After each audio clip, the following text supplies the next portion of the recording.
Bonjour et bienvenue à notre deuxième épisode sur cette série. Non, je recommence. Dans cette série. Bonjour et bienvenue à notre deuxième épisode dans la série Révéler Jésus davantage. Aujourd'hui, nous allons regarder comment ça se fait par la parole. La parole de Dieu, évidemment, mais aussi la parole qui sort de notre bouche. Parce que révéler Jésus a beaucoup à voir avec notre caractère, c'est sûr. Mais le caractère s'entend et se voit et se révèle par ce qui sort de nos lèvres, n'est-ce pas? Alors, ce que nous prononçons par nos bouches dans cette société où la liberté d'expression est si valorisée, c'est quelque chose de très important si nous voulons tous révéler Jésus, exprimer le cœur de Jésus, d'autres termes. Ça ne veut pas dire que nous allons supprimer nos opinions, notre point de vue, mais plutôt soumettre nos points de vue à la parole de Dieu. Comparer ce qu'il dit et ce que nous pensons afin de révéler exactement sa position, son avis et non le nôtre.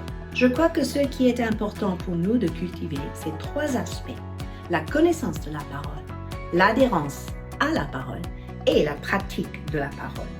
Je vais focaliser sur ces trois points aujourd'hui, puis vous défier à la fin à un point d'action. Déjà, connaître la parole est le moyen le plus puissant, le plus efficace de vivre un style de vie qui va glorifier Jésus et révéler Jésus davantage. Prenez par exemple le psaume 119 et tout ce qui est écrit concernant la valeur, la richesse et la puissance de la parole dans cette psaume. Par exemple, comment un jeune homme peut-il garder sa voix pure en le gardant selon ta parole, Seigneur? La connaissance de la parole est le point de départ parce que avant de faire un choix, nous pourrons consulter la parole ou demander, Seigneur, qu'est-ce que toi tu dis à ce sujet dans ta parole? Avant de prendre une décision, pareil, consulter la parole, demander à Dieu, qu'est-ce que tu penses de cette décision? Où est-ce que tu veux me diriger?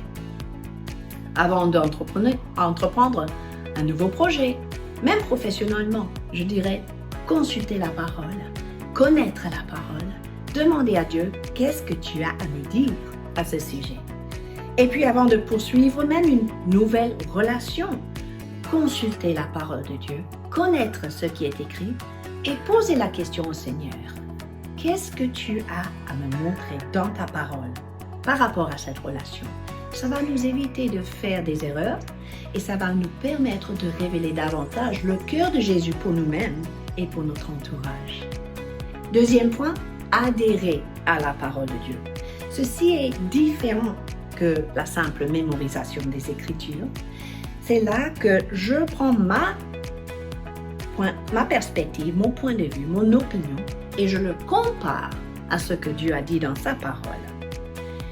À ce moment-là, souvent, ça va dévoiler au fond de moi peut-être un peu d'orgueil, un peu de rébellion, un peu d'égocentrisme, un peu d'autosuffisance, les choses qui nous empêchent de vraiment adhérer à la parole de Dieu et aux opinions de Dieu et nous poussent à plutôt agir selon nos propres opinions.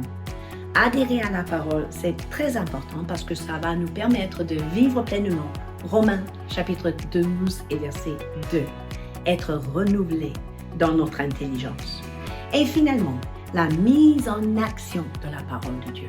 Parce que mes amis, il ne suffit pas juste de connaître la parole de Dieu, mais la vivre et agir selon ce qu'elle dit va nous permettre de mieux représenter Jésus dans tous les contextes possibles.